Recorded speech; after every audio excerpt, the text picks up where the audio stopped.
വയനാട് ജില്ലയിലെ പൂക്കോട് എന്ന സ്ഥലത്ത് ഒരു ആദിവാസി പൈതൃക ഗ്രാമത്തിലേക്ക് ഈ ജീപ്പിൽ നമുക്ക് പോയാലോ?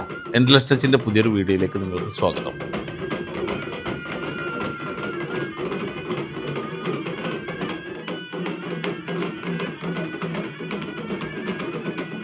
നമ്മുടെ കൊച്ചു കേരളത്തിലെ വയനാട് ജില്ലയിലെ പൂക്കോട് സ്ഥിതി ചെയ്യുന്ന ഒരു ആദിവാസി പൈതൃക ഗ്രാമമാണ് എന്നൂര്. വയനാട് ടൂറിസത്തിലെ തികച്ചും വ്യത്യസ്തമായ ഒരു കാഴ്ചകളാണ് നമുക്ക് സമ്മാനിക്കുന്നത് ഈ എന്നൂര് ഗ്രാമത്തിലൂടെ. ആദിവാസി സമൂഹം അവരുടെ ഗ്രാമങ്ങളിൽ എങ്ങനെ ജീവിക്കുന്നു എന്നുള്ളതും അവരുടെ ഉപജീവന മാർഗങ്ങൾ എന്തൊക്കെയാണെന്നും ഇവിടെ വന്നു കഴിഞ്ഞാൽ നമ്മൾക്ക് ഈ കാഴ്ചകളിലൂടെ തന്നെ മനസ്സിലാക്കിയെടുക്കാൻ പറ്റും. ആദ്യം തന്നെ നിലവിൽ ഇവിടെയുള്ള പദ്ധതികളെ കുറിച്ച് പറയാം. ആർട്ട് ക്രാഫ്റ്റ് വർക്ക്ഷോപ്പ്, അതുപോലെ തന്നെ ഇന്റർപ്രിറ്റേഷൻ സെന്റർ, പിന്നെ exhibition hall, warehouse, tribal emporium, cafeteria, അതുപോലെ തന്നെ children's park, comfort station, tribal market, അതുപോലെ open air theatre, facilitation centre, എന്നൂരുവിലെ ഓഫീസ് സമുച്ചയങ്ങൾ, അതൊക്കെ കണ്ടിട്ട് നമുക്ക് വരാം.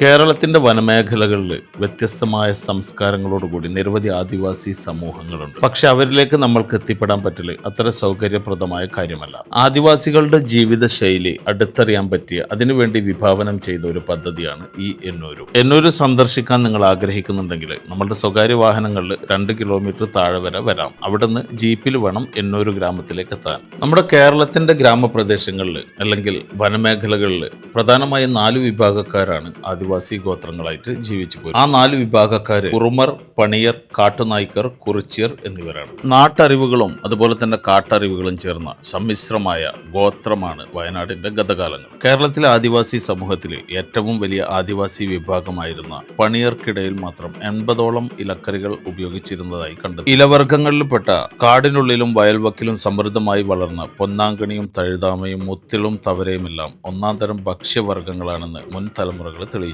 കാലഘട്ടം പുതിയ പരിഷ്കാരങ്ങളിലൂടെ സഞ്ചരിക്കുമ്പോൾ അനുഷ്ഠാന കലകൾ നിലനിർത്താൻ പാടുപെടുകയാണ് ഇന്ന് ഗോത്ര സമൂഹം. അതിലൊന്നാണ് ഗദ്ദിക. ഗദ്ദിക എന്ന് വെച്ച് കഴിഞ്ഞാൽ അത് 3 തരത്തിലാണ് വിശേഷിപ്പിക്കുന്നത്. രോഗം വന്നാൽ അനുഷ്ഠിക്കുന്ന നാട്ടുഗദ്ദിക, പിന്നെ ഉള്ളത് പൂജാ ഗദ്ദിക, അത് നാട്ടുഗദ്ദികക്ക് ശേഷം അവതരിക്കപ്പെട്ടതാണ്. വർഷം തോറും നാടിന്റെ നന്മക്കായി അവതരിപ്പിക്കുന്ന ഗദ്ദിക 7 ദിവസങ്ങൾ നീണ്ടു നിൽക്കുന്നതാണ്. അരിയും തേങ്ങയും അതുപോലെ തന്നെ മുത്താറി, രാഗി, ഇതൊക്കെയാണ് ഈ ഗദ്ദികക്ക് വേണ്ടത്. ഏറെക്കാലം ഇവരുടെ കുടിലുകളിൽ തന്നെയാണ് ഈ ഗദ്ദിക എന്ന കലാരൂപം ഒതുങ്ങി നിന്നത്.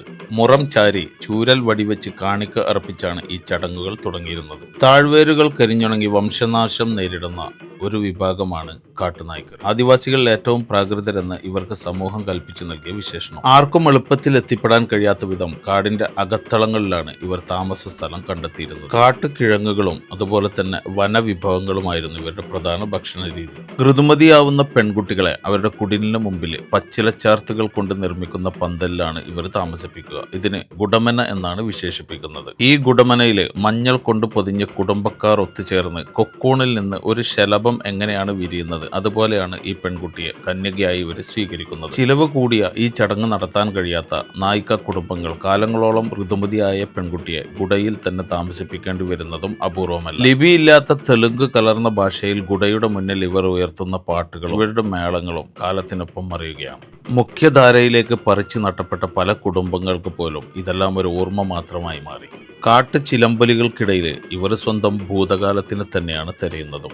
കർണാടകയിലെ മൈസൂര് ഭാഗത്ത് നിന്ന് വയനാട് വനമേഖലയിലേക്ക് പലായനം ചെയ്ത മറ്റൊരു വിഭാഗമുണ്ട്. അന്ന് വളർത്തു മൃഗങ്ങളുടെ മുകളിൽ കയറിയിട്ട് അവിടെ നിന്നും ഇവർ രക്ഷപ്പെട്ടെന്നതാണ് ചരിത്രം. വയനാടൻ കാടുകൾ ഇവർക്ക് അഭയമായി. ഇതിന്റെ ഓർമ്മ പുതുക്കുമെന്നോണം ബൈരക്കുപ്പയിലെ ക്ഷേത്രത്തിന് മുന്നിൽ വർഷം തോറും ഇവർ മൂരിയാട്ടം അഥവാ ഓരിയബ്ബ നടത്താറുണ്ട്. ചിലങ്കയും കമ്മലും മൂക്കുത്തിയും താലിയും വെള്ളിമണിയും തുടങ്ങിയ ആഭരണങ്ങളും വാള് തുടങ്ങിയ ആയുധങ്ങൾ ഇവർ ദൈവത്തിനൊപ്പം പെട്ടിയിൽ തന്നെ സൂക്ഷിക്കും. ഇവർക്ക് 5 എന്ന അക്കത്തിന് വളരെ പ്രസക്തി കൂടുതലാണ്. പെണ്ണുകാണൽ തുടങ്ങിയ ചടങ്ങുകൾക്കെല്ലാം 5 പേരടങ്ങുന്ന സംഘമായിട്ടാണ് ഇവർ പോവുക. വിവാഹ ഘോഷയാത്രകളിൽ മൂരികളെ അലങ്കരിച്ച് മുന്നിൽ നടത്തുന്നതാണ് ഇവരുടെ രീതിയും. ചരിത്രങ്ങളുടെ പിന്നാമ്പുറത്തേക്ക് പോയതുകൊണ്ട് നമ്മൾക്ക് എന്നൂരിന്റെ വിശേഷങ്ങൾ കംപ്ലീറ്റ് പറയാൻ പറ്റിയിട്ടില്ല. ഗോത്ര വിഭാഗങ്ങൾ നിർമ്മിച്ച കരകൗശല വസ്തുക്കൾ, അതുപോലെ തന്നെ വനവിഭവങ്ങൾ, പരമ്പരാഗത തനത് കാർഷിക ഉൽപ്പന്നങ്ങൾ, പച്ചമരുന്നുകൾ, മുള ഉൽപ്പന്നങ്ങൾ, ചൂരൽ ഉൽപ്പന്നങ്ങൾ, പിന്നെ പാരമ്പര്യ ഔഷധ ചെടികൾ തുടങ്ങിയവയാണ് ഈ വിപണിയിൽ വിൽപ്പനയ്ക്കായിട്ട് ഇവിടെ ഒരുക്കിയിരിക്കുന്നത്. വിവിധ ഗോത്ര വിഭാഗത്തിന്റെ കരകൗശല വൈദഗ്ധ്യം നേരിട്ട് കാണാനും ഇവിടെ അവസരമൊരുക്കിയിട്ടുണ്ട്. എല്ലാ ദിവസവും സന്ദർശകർക്കായിട്ട് ഗോത്ര കലാവതരണം കാണാൻ ഓപ്പൺ എയർ തിയേറ്ററും ഇവിടെ ഒരുക്കി. ഇതൊക്കെയാണ് ഇവിടുത്തെ കാഴ്ചകൾ. നമുക്ക് അടുത്ത കാഴ്ചകൾ കാണണം. വയനാട് ഇനിയും കുറെ കാഴ്ചകൾ കാണാനുണ്ട്.